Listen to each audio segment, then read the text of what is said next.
और मेरा ख्याल है पिछले 2 साल से हर 3 महीने बाद हम सोच रहे हैं कि खून गिरा, लेकिन वो गिर नहीं रहा। और इसके पीछे एक बहुत बड़ी वजह ये भी बताई जा रही है कि जिस तरह आपने आइडेंटिफाई किया कि हमारे पास एक सेक्टर ऑफ इकोनॉमी नहीं, मल्टीपल है। एक प्रॉफिट कमा रहा है, एक लॉस कर रहा है, तो आपके पास इन्वेस्टमेंट अपॉर्चुनिटी एक में एग्जिस्ट करती है। पिछले 2 साल में आपके नजदीक बेस्ट परफॉर्मिंग एसेट्स कौन से थे? अच्छा, पिछले 2 साल में देखेंगे तो बैंक्स जो है ना वो उन्होंने सबसे ज़्यादा जो है ना इंक्रीज दिया।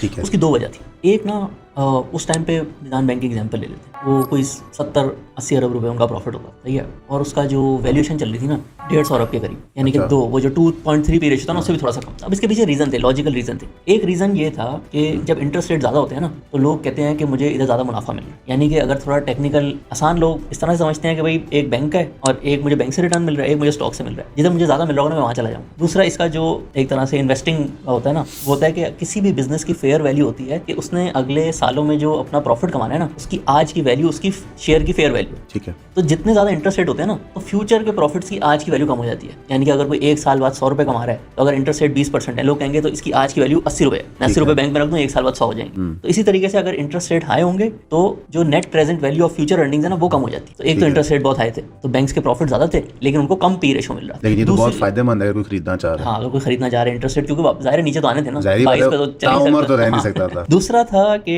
एवरेज मिजान बैंक है जैसे उसने ना 1000 अरब रुपए गवर्नमेंट को दिए थे लोन में। तो जिस तरीके से अगर आप IMF प्रोग्राम्स की हिस्ट्री देखें ना दूसरे मुल्कों में, अगर आपका डेट टू GDP 80-90 की रेंज में जाने लग जाए तो फिर IMF कहता है कि डेट रिस्ट्रक्चरिंग करो। डेट रिस्ट्रक्चरिंग होता है कि गवर्नमेंट ने अगर लेट से बैंकों से 10,000 अरब रुपए लिया हो ना तो कहता है कि अब ये बैंकों को आपने 9,000 वापस करना, 1,000 आपने वापस नहीं करना, वो बैड डेट रखना, वो बैड डेट डाल देते। तो अगर लेट से ये हो जाता पाकिस्तान में, अगर लेट से 1 साल 1.5 साल और ऐसी चीजें चलती तो जो मिजान बैंक की बुक पे 1000 अरब रुपए लिखे हुए थे ना वो असल उसमें से 100 का नुकसान हो जाता। तो इसी वजह से वो भले वो जो है 70-80 अरब रुपए कमा रहे थे लेकिन वो सिर्फ 150 अरब रुपए पे चल रहा है। तो एक तो ये वाला रिस्क खत्म हो गया एकदम से, इससे जो है पर शेयर आप कह सकते हैं 100 रुपए का फायदा हो गया मिजान बैंक का, और साथ साथ इंटरेस्ट रेट नीचे आए, उससे उनका जो पी रेशो था वो भी ऊपर चला गया। तो ये बैंकिंग सेक्टर ने पिछले 2 सालों में सबसे ज्यादा रिटर्न दिया।